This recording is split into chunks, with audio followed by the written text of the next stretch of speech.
So ayan, Javelin yung agency nyo. So ano po yung mga, bilisan na lang natin, ano po yung mga hinahanda nyo?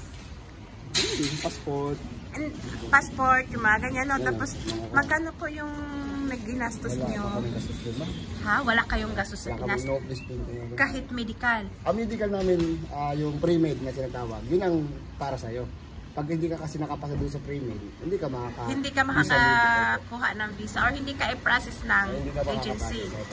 So, wala kayong ginastos, no placement fee. Tapos, company pati plane ticket.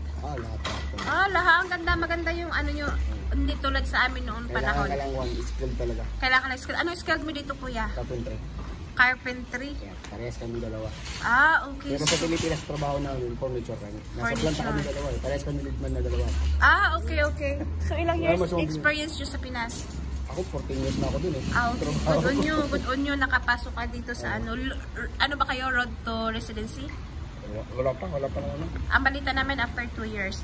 Sana meron. Ha? Sana meron. Sana mangyari sa inyo. Di ba wala pa, di ba? Sana mangyari sa inyo yung ano.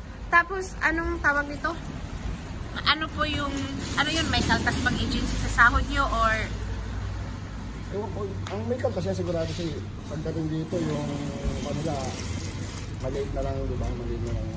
Maliit na lang kayo kumpara sa mga nandito na talaga. Yun nga ang kaibahan pagka under agency kayo. Meron talagang so kasi kikita din ang Okay kuya, maraming salamat po. Saan po kayo dito nagtatrabaho? Diyan sa malapit sa Port Charles. Kasama ko yung siguro. Hello po. Ayan. So ayan, nakita sila. Sorry sa disturbo ko kayo. Sige. Marami na sila dito guys. So legit sila. Bye.